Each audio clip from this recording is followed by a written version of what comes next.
manekodakan ingsun kelawan ati ingsun ing satuhune kelakuan iku arana zat kang wajib yen sembah kelawan hak ing dalam wujude angin Allah kang wajib anane kang muhal oranane kang wis agawe Allah ing pitung langit lan pitung bumi lan saisine pisan lan kang murba mesesa Allah iman.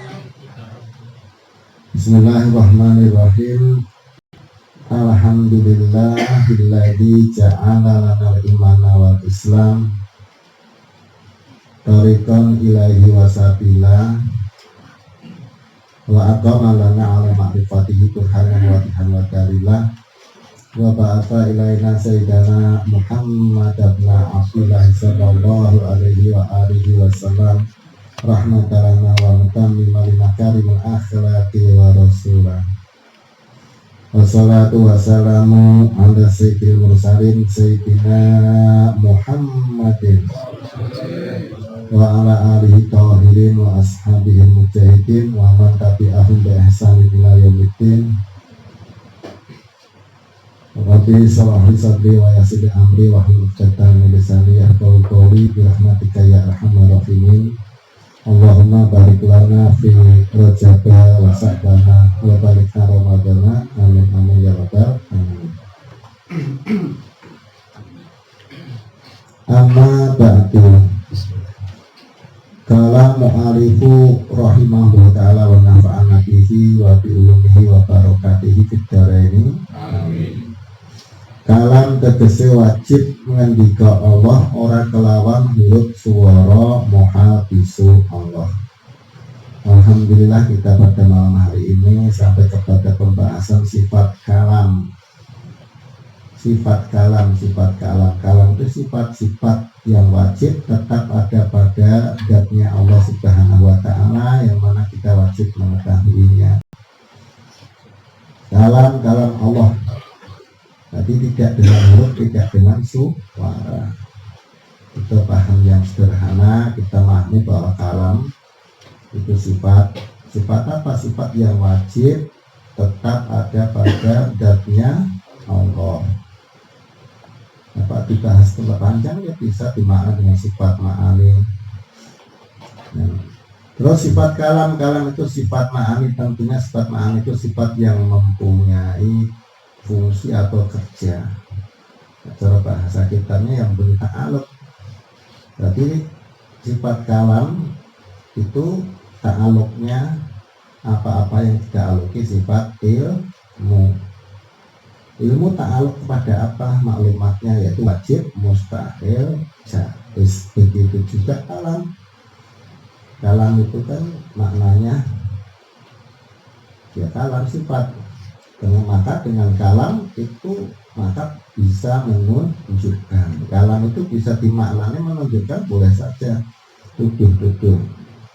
Tapi untuk mudahnya kalam sifat ma'ani nanti punya tuntutan. Sifat ma'ani itu sifat yang mempunyai tuntutan atau ta'aluk. Ta'aluk itu maknanya tolak bisifah amrun syaidah ala qiyamidida. Makanya dalam sifat ma'ali yang 7 namanya apa? Kudroh, irodah, ilmu, hayah, sama basar kalam itu mempunyai ta'aluk. Maka bisa dikatakan ta'aluk itu nafsiyahnya sifat ma'ali. Nah, sifat ma'ali pengertiannya bagaimana? Pengertian sifat ma'ali yaitu sifat qadimatun wujudiyatun kok imam bidatihi ta'ala. Jadi sifat ma'ani sifat yang qadim, yang mewujud, yang berdiri pada hendak Allah Subhanahu wa ta'ala. Maka diketahui derajatnya sifat ma'ani itu sifat yang mewujud. Mewujud datun. Mewujud itu apa? Mewujud yaitu mayasihu ro'yatuhu. Mewujud itu perkara yang sah disaksikan. Nah, terus disebutkan seandainya dibukakan yang kasifu hijab.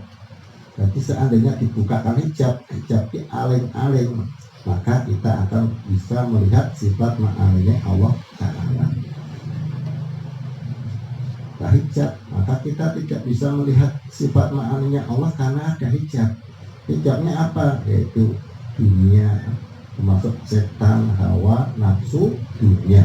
Itu sebagai hijab.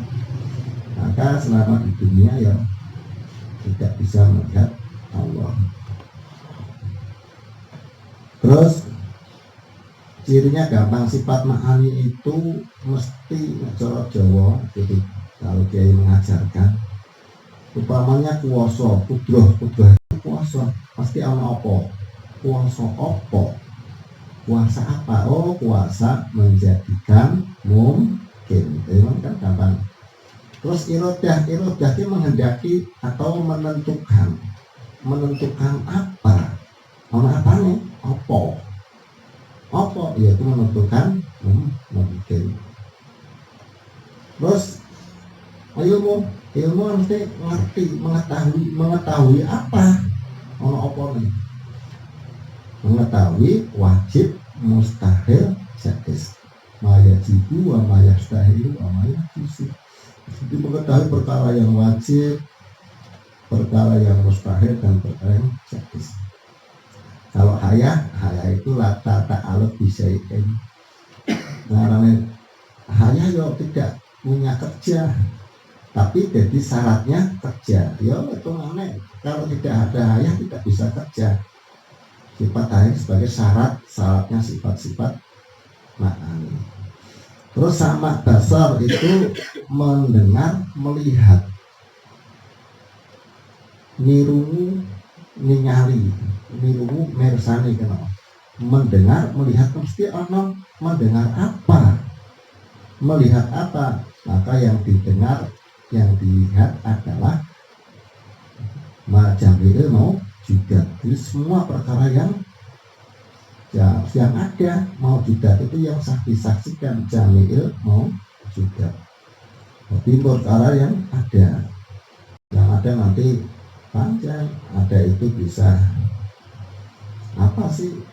Bisa ada dibagi, ada itu mau tidak itu ada dua, baik mau tidak yang kodim dan mau tidak yang hadis. Masih Allah atau alam. Nanti kalau mau dipecah lagi namanya maujud itu apa sih? Dat dan sifat ma'ani, nanti derajatnya maujud, baik itu kodim maupun hadis. Maka bisa jadi 4, bisa jadi 2. Itu gak apa-apaan, no? Kalau sambil kita seperti ngaji dia tekun terus. Nanti pahamnya yang bisa berubah hanya Allah Subhanahu wa Ta'ala. Orang wong bisa gawe paham. Ya Gusti Allah.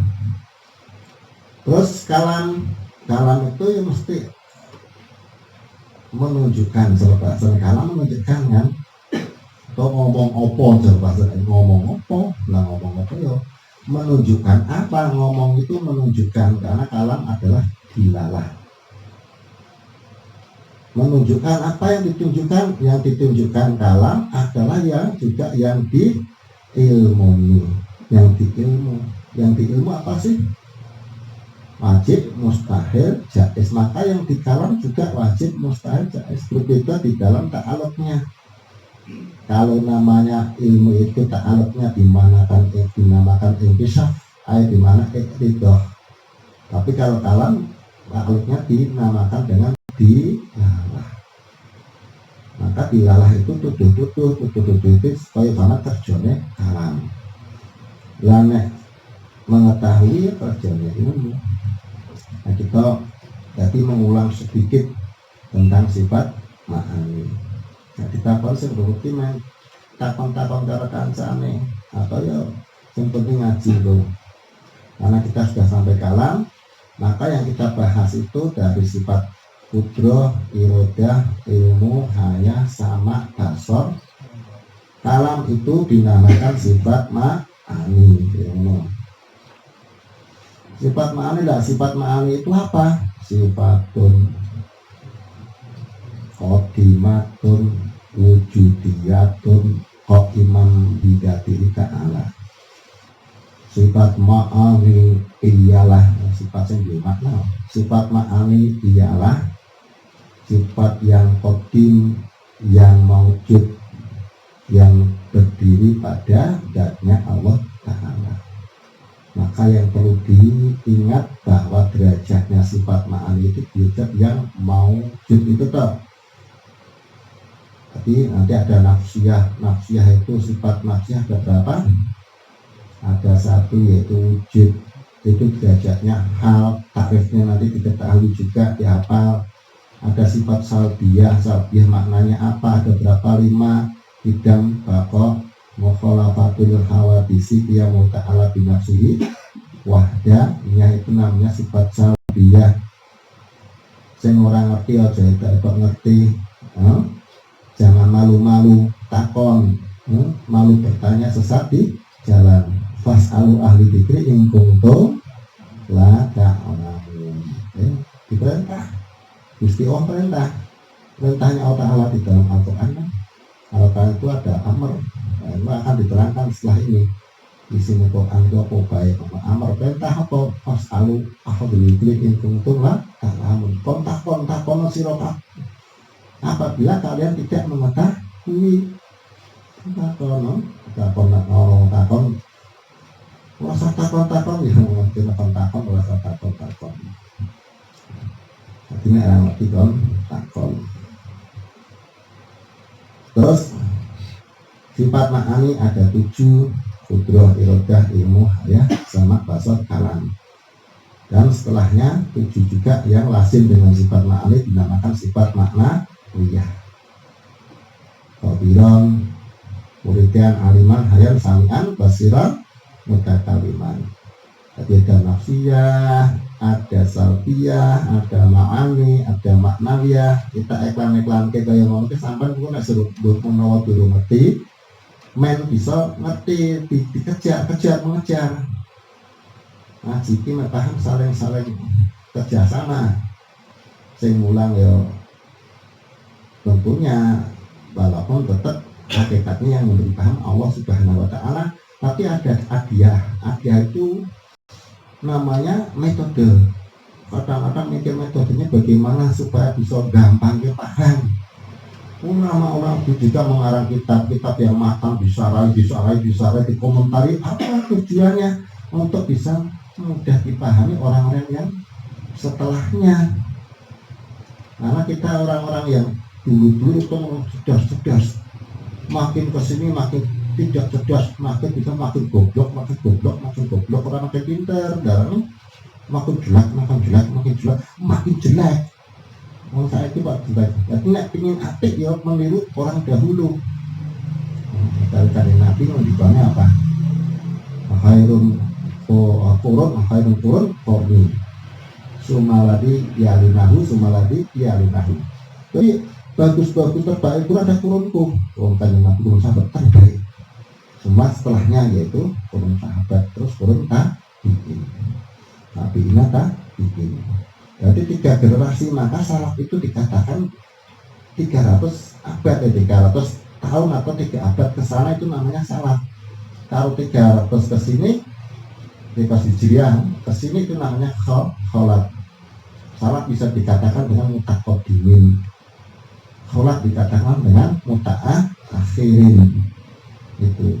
Nah, orang yang ingin baik menurut sangat. Jadi orang ingin benar, ingin baik itu ya mesti yang baik siapa? Ya kurun awal. Bukan kita semakin baik enggak. Itu makin lama makin baik enggak. Makin lama makin baik. Makin enggak baik. Jadi tidak sah imun. Itu menunjukkan sedikitnya Rasul Sallallahu Alaihi Wasallam itu tentunya kita akan baik. Nah, tapi bukannya kita putus asa, tetap kita berusaha untuk bisa meniru daripada baginda Nabi Muhammad Sallallahu Alaihi Wasallam. Jadi juga derajatnya masing-masing, seperti derajatnya sifat nafsiyah itu dikatakan bahasa hal, namanya hal.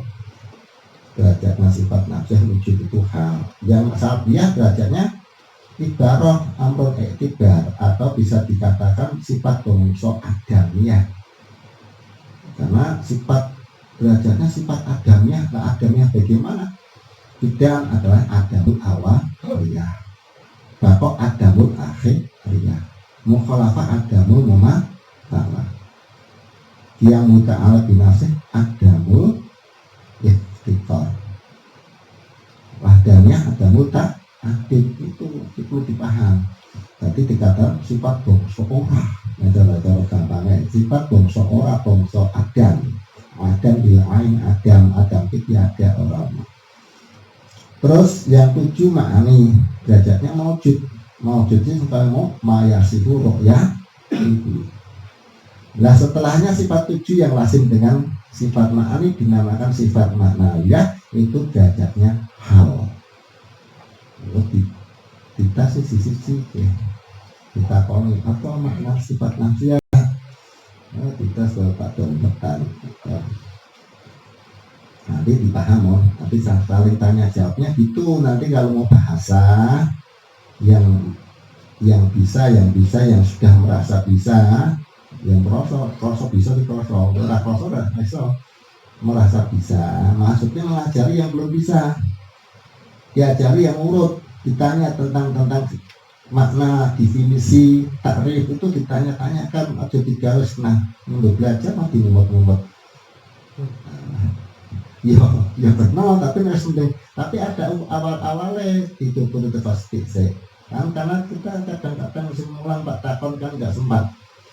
Karena saya takon jujur, situ tak masih takon atau takon nih mau bukan sifat nafsu apa dari ngapal Ustaz, dari ngapal terus masuk ngapal ya. Lah kok sing nakoni sing ngaji agak lama, maksudnya sing wis padha suwi itu dituntun saudara-saudara seperguruan, adik seperguruan, perguruan silat tauhid. Allah silat tauhid ada, silat tauhid. Silat tauhid itu apa? Silat tauhid itu kan di silat tauhid kan. Silat tauhid pinter, silat media. Jadi ahli perdebatan. Mau wajib tauhid semangat debat. Silat tauhid kan namanya ahli debat. Paham tauhid dengan perdebatan, tapi bukan maksud kok mau mencari benar. Ini enggak, untuk menghasilkan suatu pemahaman. Karena ilmu tauhid itu ilmu yang biologis, bukan monologis. Yang harus dua, maksudnya apa? Saling tanya jawab. Tapi sering mau bahasa untuk menghasilkan paham, bukan di kelompok. Kita perlu ngerti. Nah, untuk memahami ditakoni kan. Nah, terus itu namanya sifat 4, nanti di hafal-hafal. Kita sudah sampai kepada sifat namanya apa? Sifat kalam. Kemarin sudah dibahas sifat kalam yang di makna kalam sifat. Namanya kalam sifat itu sifat yang wajib tetap pada zatnya Allah, yang bila kaifan wala misran orang padanya. Kalamnya dia ada awal, tidak diawali dengan tidak kalam, tidak diawali bisu atau diam sukut, tidak diakhiri bisu. Dan tidak ada samanya dalam Allah. Kalam halafis kan banyak, ada kalam hal, ada kalam lisan, ada kalam. Tapi tidak bisa dibayang-bayangkan. Yang tentunya kita memahami kalam yang bukan Tuhan. Nah, kalam yang bukan Tuhan itu namanya ya bukan kalam Tuhan, mesti berbeda dengan kalam Tuhan. Kalam Tuhan berbeda dengan kalamnya makhluk. Hanya kita pemahamannya bahwa Allah wajib kalam. Jadi wajib kalam di sini untuk memudahkan orang sih ditambah dengan tidak huruf, tidak suara. Tapi pikirannya ini apa? Suatu yang setiap orang tahu udah. Sampai alhamdulillah diberitahu, tidak ngerti. Siapa sih ngerti Gusti Allah? Tidak ngerti kok bisa sampai memahami bahwa Tuhan itu kalam. Allah kalam Allah itu tidak huruf, tidak suara. Dan saya ngaji kayak biasa tahu. saya. Tapi banyak yang di luaran yang tidak belajar ilmu tauhid itu kadang masih memahami kalam itu suara, kalam itu huruf. Apa menasih kaya wong budu-budu. Ya sing wong sing dianggap pinter-pinter kaya kelompok Mu'tazilah. Nanti mutas sudah tua. Coba bahasan Quran ya apa. Hadisnya juga orangnya ahli fikih. Nah, terkenal dengan ahli akli. Nah, karena kalau kita memakai akli itu disangkanya Mu'tazilah padahal bukan. Nah, terus apa? Itu tidak mengakui bahwa ada kalam kok tidak huruf, tidak suara. Kata Mu'tazilah ya kalam itu pasti huruf, pasti suara. Nah, maka dibantah oleh Ahlussunnah wal Jamaah dengan bantahnya bagaimana? Ada hadisun nafsi atau bisikan hati, kalam hati. Kalam hati yang bila sautin malah harfen. Hati itu kalam. Namanya hadisun nafsi, ungkapan hati. Sing ora huruf, ora suara, tapi tetap ya mukhalafah ya. Tapi apa kalam walaupun tidak huruf, tidak suara, tetap baru. Dan bukannya kok menyamakan kalamnya Tuhan dengan kalam hati, tidak.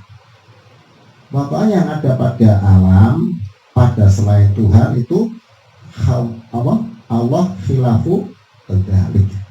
Apa-apa yang ada pada semua selain Allah itu Allah menyalahi yang seperti itu. Ora podo. Ojo mau bayang-bayang.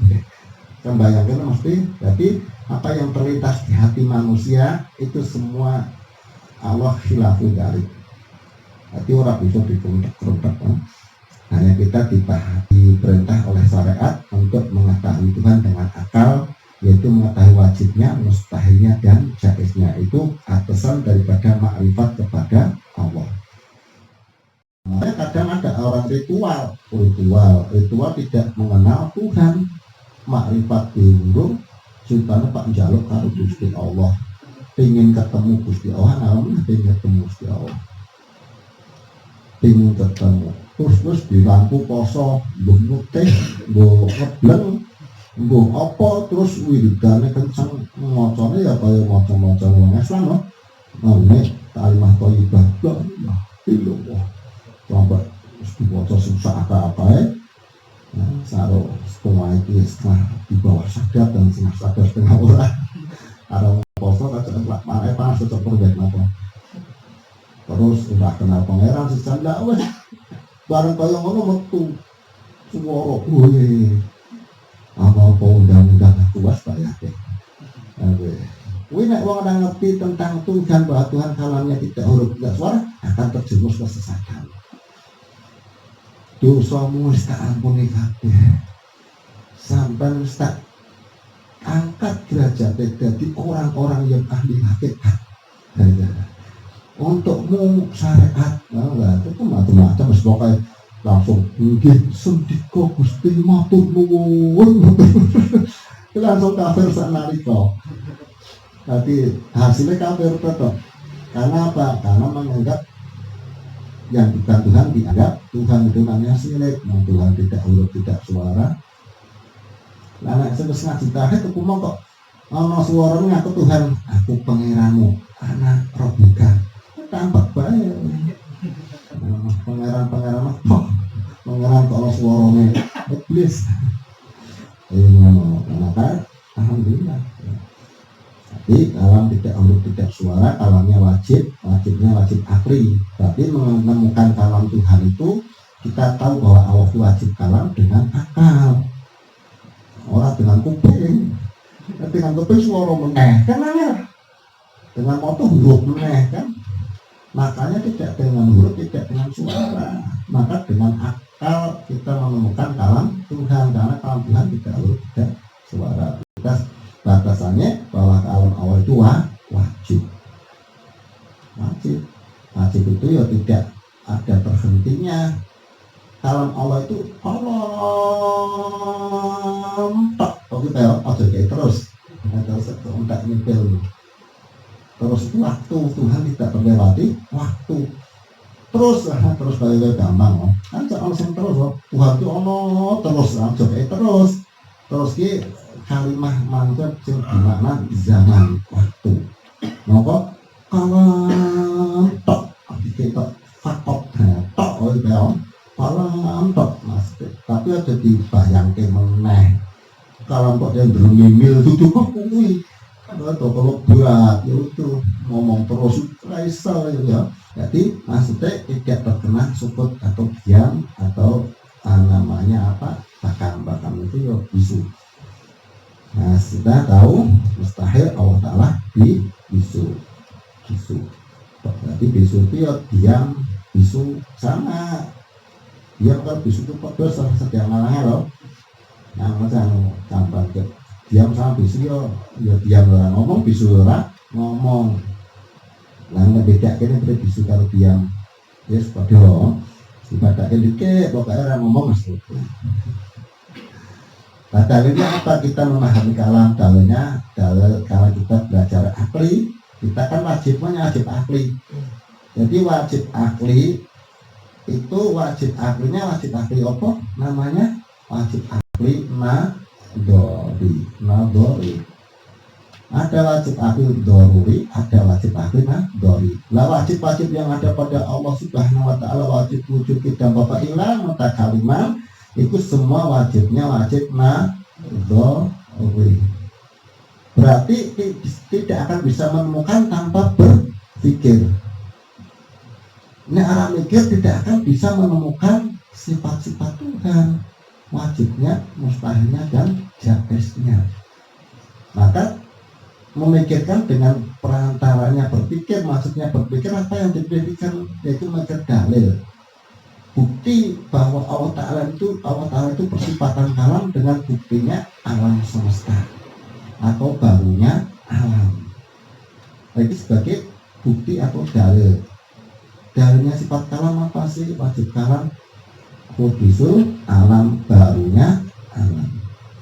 Lalu ditanya, karena dari arah mana Anda menemukan bahwa barunya alam kok menjadi dalil Allah wajib kalam? Maka kita belajar berpikir. Berpikirnya itu mau dituntun atau tidak tuntun terserah. Yang penting mikir. Kalau tidak bisa mikir sendiri berarti dituntun mikir. Orang dipaksakan ngaji ki.